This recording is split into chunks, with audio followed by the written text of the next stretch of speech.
The Good Fight just concluded its bold, brave, and daring fourth season in which it explored power, politics, corruption, political correctness, war crimes, who killed Jeffrey Epstein. It just goes on and on. I'm Rob Licuria, Senior Editor at Gold Derby. I am here with the show's costume designer extraordinaire, Daniel Lawson. Daniel, clothes maketh the man, and in this show, they certainly maketh the woman. Yes. So how important is the sartorial style of these characters in understanding who they are? First of all, thank you so much for having me. I'm thrilled to be here. Well, I can say from the get-go, the wardrobe was very important to Robert and Michelle King, who created the series, and they write. Robert directs as well, and I work very closely with them. And we always felt that the wardrobe was going to be very, very key in helping to tell our story, to underscore our characters, tell us where we're going, maybe give little hints about where we're going, where we've been. We tried very hard to tell the story visually. And that goes for production design, camera work, props, wardrobe, hair, makeup. We all work very, very closely together to try to tell our stories, I said, and to really underscore what's happening. And I think the Good Fight, I'm particularly lucky because the wardrobe is considered so important by Robert and Michelle. And I kind of get free reign, and yet we work extremely closely. So I kind of get the best of both worlds. Yeah. Do you have much regard, though, when you are obviously trying to tell the story, but you are portraying corporate America? Do you have regard for corporate fashion each season, or are you kind of going your own way? No, I absolutely have a regard for corporate fashion. I mean, the thing is, look, lawyers dress kind of boring. Look, no offense to lawyers out there, but they dress kind of boring. So we do amp it up. We always said back on The Good Wife when we started that series, and I went in and had a very first design meeting with everybody involved, and I said, look, I would like to have more of a sartorial approach to the wardrobe, and everybody was down with that. The thing is that was very important is that it still could be worn into a courtroom. Now, is a lawyer going to wear a big red suit into a courtroom? Maybe, maybe not, but they could. The way I dress them, they could. And that was one of the things that I feel like we've always been very successful with on both The Good Wife and on The Good Fight, is that we have so many lawyers, female lawyers, approach our actors and say, thank you so much for showing us how else we can dress. I was actually brought into the New York Women's Bar Association to do a talk about how to dress, how to get the look of The Good Fight on their members. So there is an element of reality, but there is also a heightened element to the design of the show and of our lawyers. Wow, that's so interesting, because it also makes me realize that as the head of a number of, every department has its head, and you are the head of the costume department, I would say. So how difficult, though, is it to strike that balance between being practically quite functional and also aesthetically interesting, because you are telling a story, but it also has to work for what we're watching? It is difficult because you're always having to rein yourself in. You could go crazy. You could just really go out there and just really go beyond the pale for wardrobe and looks on our characters. But it's also easy not to go beyond the pale because the characters are so realistically written. Robert and Michelle create these extremely three-dimensional characters. They have work lives, they have private lives, they have lives amongst themselves, their friendly lives. It's incredible that they have such depth to them. And I can pull a piece or put together a piece and put it on an actor, and I'll know instantly that was not the right piece. I'll change it out, put something else on, because it feels like, I've gone maybe a little too far or not far enough. Look, our show has a very sort of glossy look to it. Right off the bat, when we started the series, the production designer had these very gorgeous sets, you know, lots of metallics, shiny elements, very elegant. I wanted the wardrobe to feel at home in that world. And, you know, and not just our principal actors, we dress everybody who's on camera. I know a lot of times background actors just bring in their own clothes and then they wear them on screen, but not on our show. We dress by far the majority of the background because it's so important that everybody has this heightened look. I feel like if our background did not match the level of our principals, then our principals would stand out in a really bad way, and suddenly our audience would be pulled out of the reality of our show. I guess I think of it a little bit like the way Pat Field did with Sex and the City. You know, it's like those women's wardrobe was so heightened, and yet everybody around them was too. And so suddenly, you know, Carrie Bradshaw walking down the street in a, you know, in a crinoline and a little tank top. It's like, okay, well that's okay because look at everybody else around her. So that's very much what I try to do in the world that we have, the world that we've created. So if everybody is at a, you know, at a level 8 out of 10 as far as, you know, reality or fantasy, then we're all living in the same world and it makes sense. Yeah, I'm so glad you said that because they would stick out like a sore thumb if they didn't fit in this world. And I sometimes, although we're watching the story, we're so engrossed in what the characters are doing, I sometimes do take notice of, I look around and think, wow, everyone is dressed so impeccably. That is actually quite realistic for corporate America, law firms, places where people have money. And I'm wondering if what I'm leading to is this. When you spoke to us a couple of years ago, you mentioned that you're conscious of empowering the characters and giving them a stature and a status, and that's what we're watching. Are you still very conscious of that particular angle? I'm so conscious of empowering my actors on two levels. Number one, simply for the craft. I mean, I have an actor or an actress who's on camera. What they're wearing has to support what they're trying to do with the character, the way that they're telling the story. So that's one aspect. The other aspect is I want them to feel like they can take on the world, because let's face it, especially in season 4 of The Good Fight this year, they are tackling such heady, deep, really thought-provoking subjects and topics. And I want them to feel like that their wardrobe will help them get there, will help them tell that story.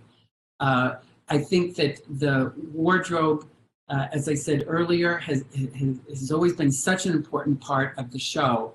And I feel like that with each of these characters, whether, you know, we had like this whole new world come in with STR Lori, who sort of the overlords who bought our law firm. And you know, so that was sort of this wonderful added layer of color and silhouette that I was able to pull in and again sort of have a fully developed canvas on the screen. Mm. Actually, let's have a quick aside for a second, because you mentioned it, and I'd love to hear your thoughts on how culturally relevant this show is and how unapologetic it is about taking a perspective or a viewpoint about what's going on in the world. Right. Robert and Michelle King are so, I don't know how they are so prescient. They must have a crystal ball and they sit at home and say, okay, in 6 months, in 8 months, what's going to be the big topic?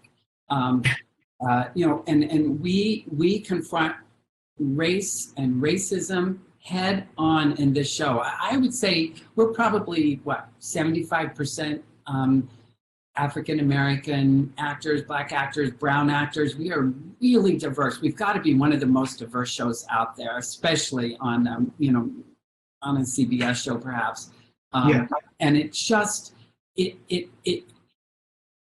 Robert and Michelle are able to bring in these topics and as you said, unapologetically look at them. And I love that they never preach and they never give a definitive answer. Oh, this is right and this is wrong. they always leave it up to the audience. And I think that is such a key of intelligent writing and treating their audience as incredibly intelligent as well. You know, we don't spell everything out. You have to think about it and you have to like kind of figure it out. I actually had somebody on my Instagram wrote and said, can you help me out? I'm a little confused with what's going on with this STR Lori. I got lost. So I was like able to explain it to them and understand. But I love that we kind of leave it up to our audience to fill in the pieces and fill in the gaps so that they can make their own decision as well.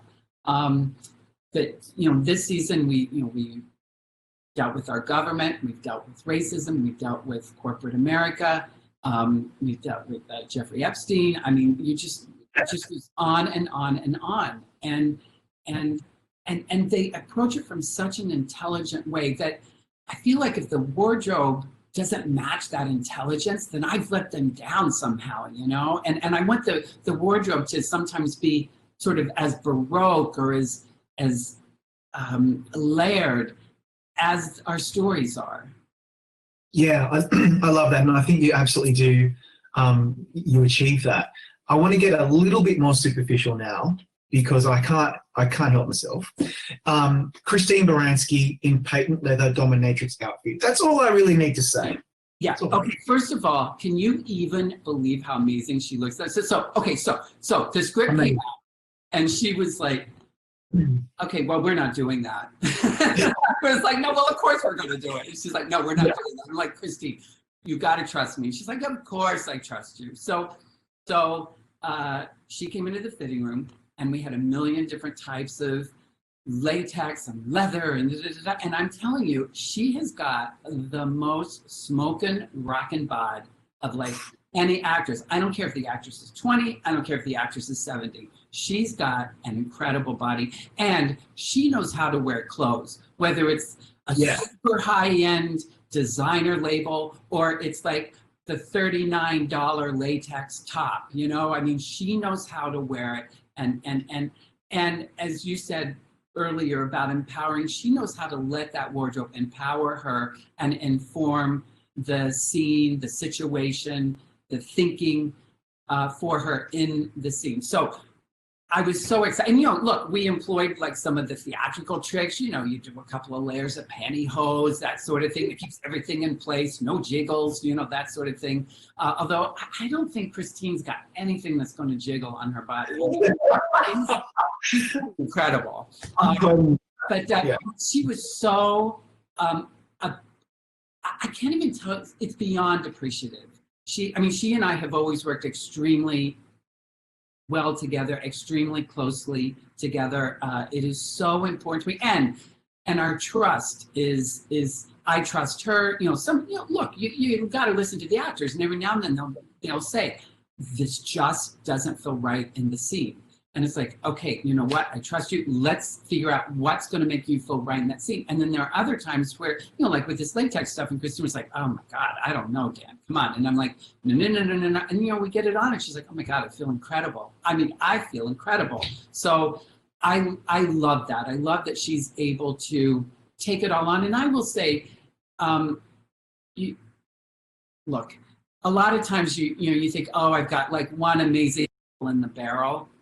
I have an embarrassment of riches. All of my I mean, truly, there is not a stinker in the bunch. They are all so receptive to wardrobe and not like, I want you to wear that and you're going to wear it. It's not like that at all. It is such a discussion and a collaboration. And I think that that's one of the reasons that the wardrobe has become so enmeshed in the tapestry of the show, because the actors really have a say in it. It's so important to me. I mean, look, they're the experts on the character. And so it's so important to me to hear what they have to say.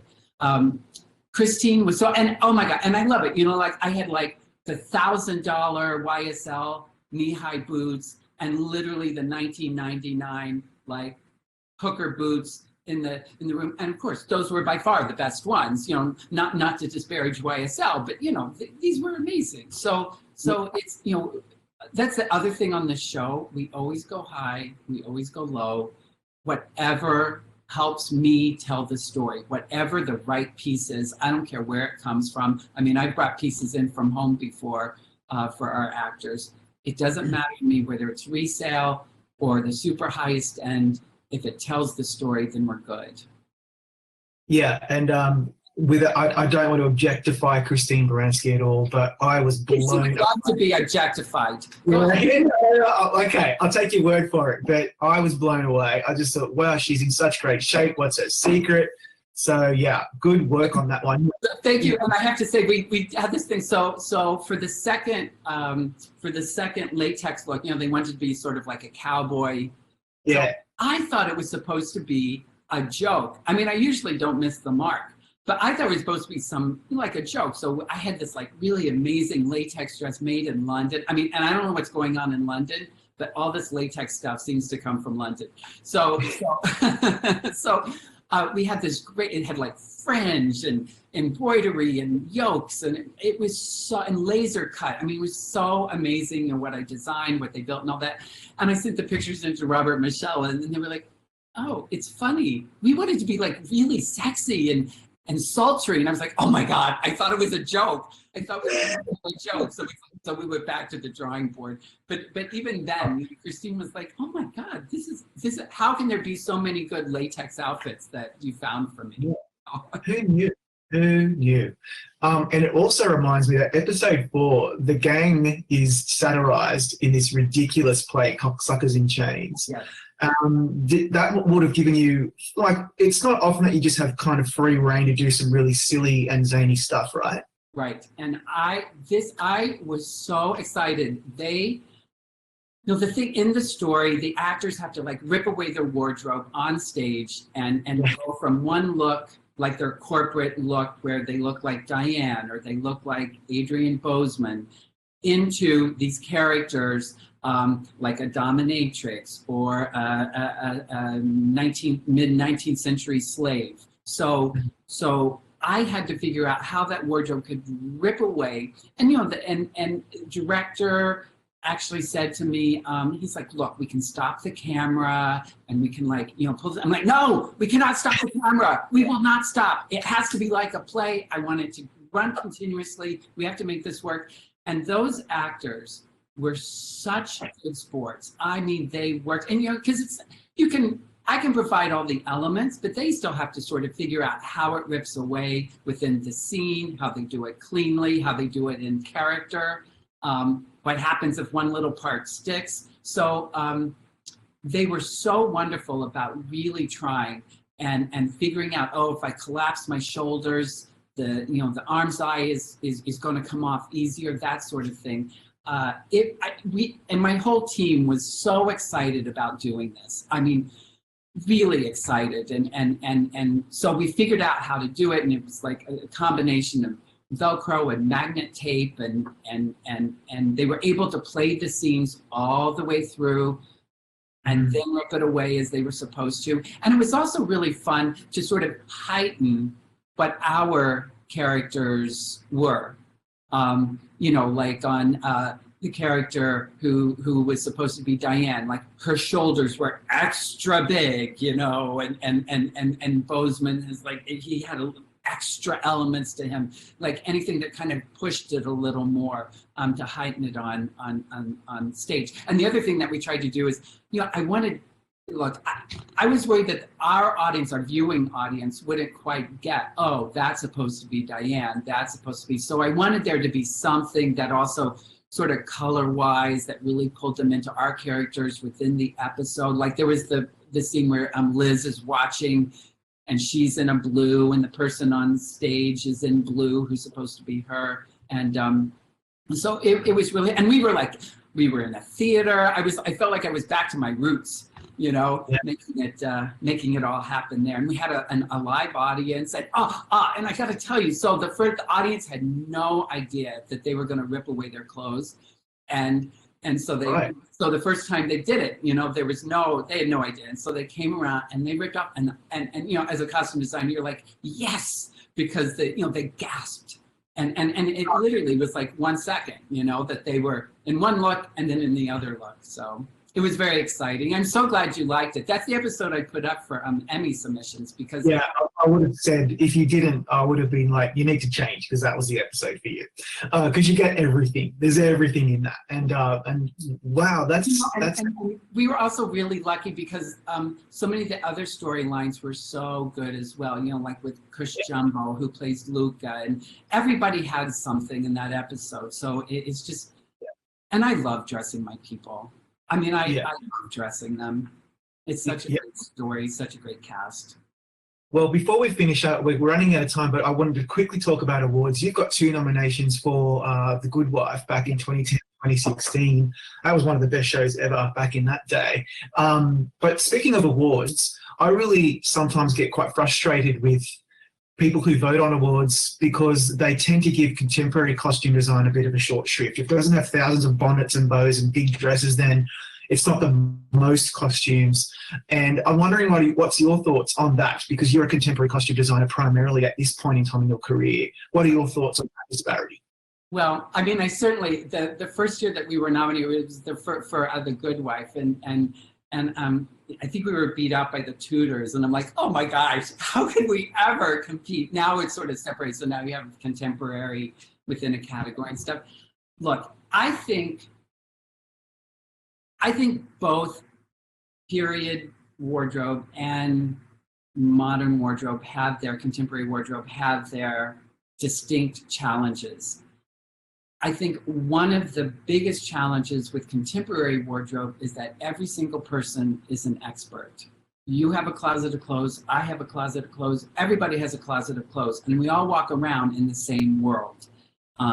In our contemporary world. So everybody's sort of an expert. So there are a lot of opinions come in. Whereas I think sometimes with the period piece, it's like, no, this is what they wore. And the actor says, okay, I'll wear it. It's like there's maybe less input. Although that being said, I know Christine Baranski was working on a new series that is a period piece, and she was saying that she felt like she had a voice, and that she said she learned from me, so that made me feel so good.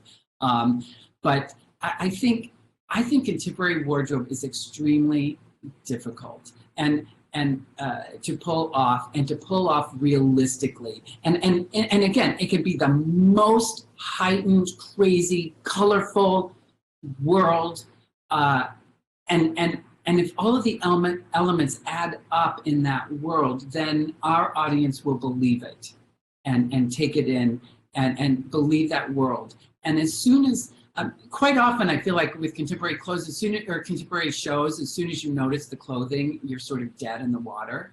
So that's sort of a fine line that I'm always trying to walk as well. I want the wardrobe to sort of blend into the woodwork, and at the same time, I want it to stand out because we have heightened the look of the show, as I've said before. And I think it is very tough. The other part is that's super challenging is that because it's contemporary, everybody thinks it can happen like that. Oh, we'll just change it. We'll just put them in that, And it's like, no. And for me, fit is everything. Everything. Every one of my actors will tell you that I fit things within an inch of its life. And I also, and you know what, I'm going to give a little shout out again to Pat Field, because I feel like I'm like her in the sense of, I see a garment and I think, well, it's great if I dye it and I take the sleeves off and I replace the sleeves with this and I shorten it and I add some bows and I do this, then it'll be perfect. And to be able to look at all those contemporary pieces and be able to do it, because so many pieces in our show, we kind of completely rework, not all, but certainly a lot of them, because we want them to tell our story. And they have to fit within all of the requirements that we have. The color of the walls, do we need multiples? What's the situation? Are they outside? Are they inside? Are they in a prison? All those things, all those elements come together. I say that about a prison because I don't like to put my women in skirts in a prison. I always feel like a woman's going to wear a pant in a prison. So, it's just things like that. All of those elements come into play. And I just feel like contemporary wardrobe is very challenging. The other designers who I've spoken with, who I work with, my comrades out there, they feel similarly that it is it is a beast unto itself. And I used to be terrified of doing contemporary wardrobe. You know, years ago, I worked on a soap opera. And when I got the job, I was like, oh my God, I only did period shows, you know, period plays. And I was like, what am I going to do? You know, and I started treating contemporary wardrobe or contemporary shows just like any period show. I research it like any period show. And suddenly that opened the floodgates for me and made me realize that there were so many places to go with contemporary wardrobe and so many ways to tell our story. Yeah, that's fascinating. Daniel, I think you really actually hit that balance perfectly, and congrats on a great 4th season. Thanks for your time today. Loved the 4th season. Thank you so much. It was such a lovely, lovely season. As short as it was, we are going to kick off. So, you know, I thought it was an excellent season, just really exciting. So I'm glad that you think so as well. Thank you. No problem. Now, everybody go to Gold Derby. Make your predictions. Click subscribe. We have so many contender chats with contenders just like Daniel.